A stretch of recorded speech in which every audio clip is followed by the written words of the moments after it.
good experiment starts off with a plan. So this was the first step in the procedure of the experiments. Here I have set out a broad plan for the experimental procedure with the type of materials that need to be worked and how they will be worked. The next step was to procure all the materials needed for the experiments and then to start the actual creating of the tools. So this included the napping of the stone tool scrapers, as well as creating and shaping the handles for hafting, and in preparing some leather strips to be able to secure those tools into the wooden handle.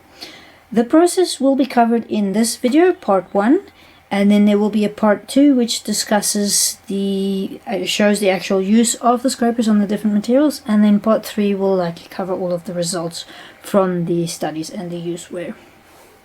The creation of the scrapers itself, so pieces of material were napped to get flakes that can be turned into scrapers.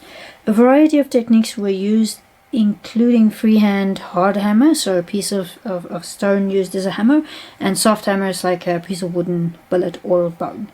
As well as the bipolar technique, which means a little pebble or rock is placed between an anvil and then smashed with a rock. So smashed between two hard pieces. Now in the later Stone Age this can be done with quite some precision and accuracy depending on what type of flakes and shapes you want. Flakes that were good for creating the scrapers were isolated and then further shaped, either using a stone hammer or a piece of bone as a billet. The edges were then carefully refined using pressure flaking with a bone point. This is to ensure that there's a good even surface and that the edge doesn't have serrated edges that can tear into the hide or create streaks in any particular material that you're working.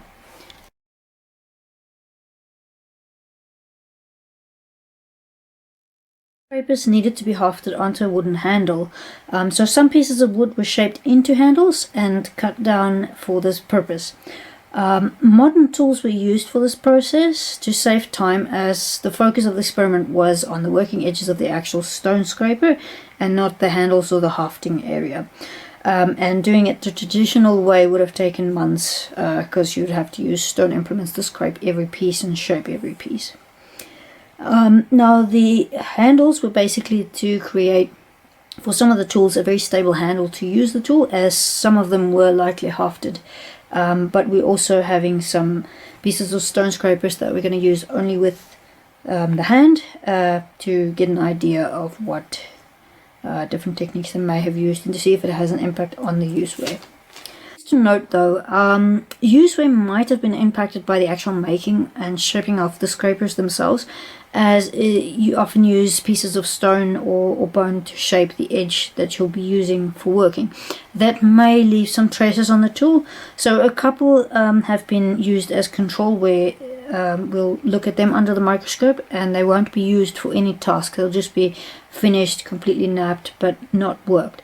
So then we can see if they actually do show some use wear, and for comparisons with actual tools we can see under the microscope if there is some impact or not.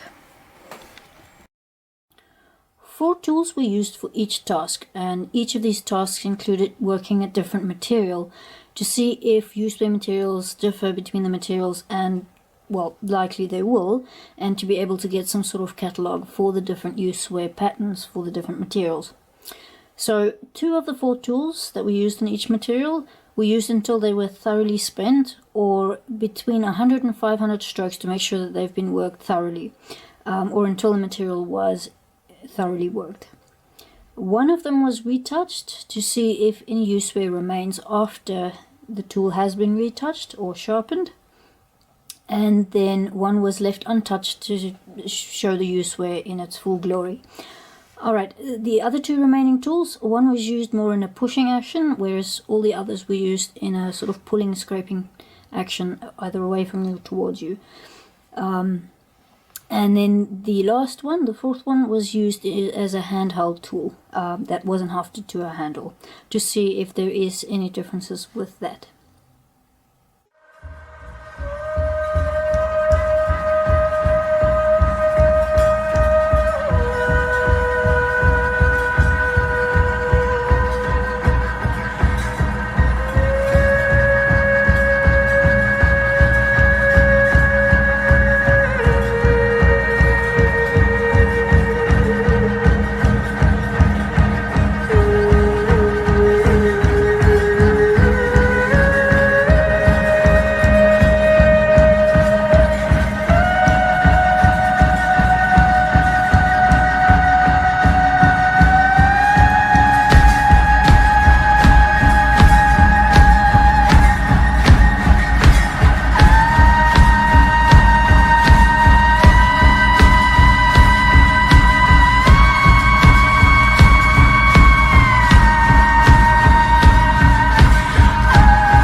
8 scrapers were used as control to determine what edges would look like when the scraper is unused.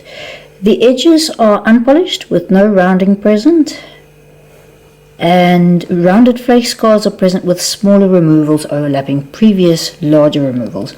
A few step fractures are present but are randomly placed. So image A shows what a scraper edge looks like when pressure flaked with a bone point, and B shows what it's looked like when it's napped with a stone. Image C shows the artifacts from Little Muck Shelter that's showing no use on those edges.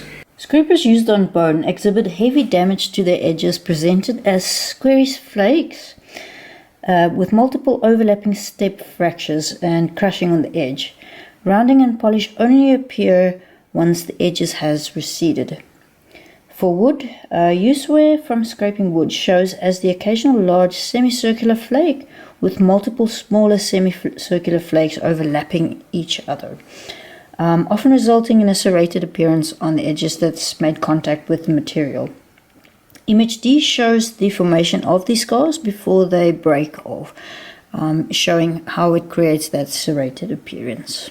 Useware from scraping ochre presents itself as an extensive rounding of the edge, but instead of polish, the surface is very coarse and sometimes has small parallel striations present. This is due to rock-on-rock contact where the different grains erode one another away. Shell, on the other hand, presents a very extensively polished surface, and it tends to flatten the surface where the contact is made with the shell. Scrapers used on hide exhibit extensive rounding and smoothing of the edge, with some polish present.